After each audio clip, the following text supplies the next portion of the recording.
One of the most respected psychiatrists of the 20th century made a shocking promise to his patients.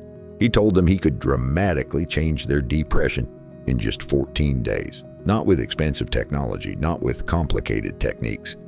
With one simple daily habit. At the time it sounded almost absurd. But decades later, modern neuroscience began validating exactly why it works. His name was Alfred Adler, one of the founders of modern psychology, and his prescription was surprisingly simple. Every day, do something that genuinely helps another person feel a little better. That was it. One act of kindness, one moment of warmth, one small effort to improve someone else's day. Adler believed that if people practiced this consistently, their emotional state would begin changing rapidly.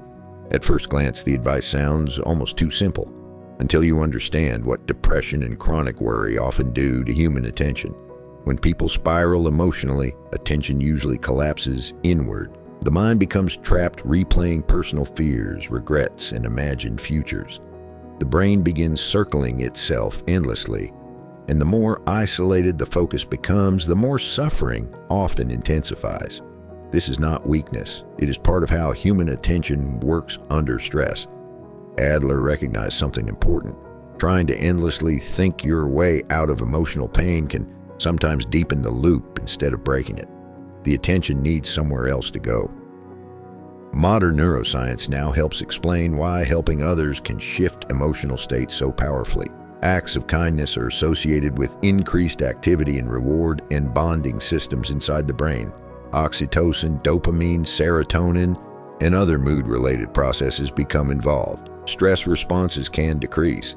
Attention shifts outward instead of remaining trapped in repetitive self-focused rumination. Even small prosocial behaviors have measurable psychological effects. The brain changes when people feel connected, useful, and emotionally engaged with others, instead of trapped entirely inside themselves. The important part is that the action does not need to be dramatic. Most people imagine transformation requires heroic sacrifice. Adler's idea was much smaller and more sustainable. A compliment, a thoughtful message, listening carefully to someone, helping a stranger briefly, making another person feel seen for one moment. Tiny actions matter because consistency matters more than intensity. Small repeated interruptions slowly break the emotional loop of isolation. Over time, people begin reconnecting to meaning, usefulness, warmth, and emotional movement again. There's another reason this practice can feel strangely difficult at first. Emotional suffering often keeps attention fixed on the self. The pain becomes the center of identity. Helping others temporarily shifts the spotlight away from your own internal drama. And for many people, that feels unfamiliar. But something important eventually happens. Identity begins changing. Instead of seeing yourself only as someone trapped in suffering, you begin experiencing yourself as someone capable of creating relief.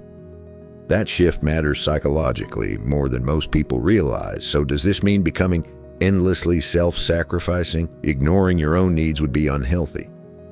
Adler's prescription was never martyrdom. It was one intentional act each day, small, genuine, sustainable. The goal is not losing yourself in service. The goal is interrupting the closed circuit of endless self-focus. One meaningful outward action can begin changing the emotional atmosphere inside the mind far more than people expect. Here's the truth. Human beings often heal emotionally through connection, contribution, and movement toward others. The brain changes when attention stops orbiting exclusively around personal suffering. 14 days, one intentional act of kindness each day. Not because kindness magically erases pain overnight, but because slowly, repeatedly, your mind begins remembering that you are part of a world larger than your own fear, sadness, or isolation. And sometimes that shift, small at first, becomes the beginning of everything changing.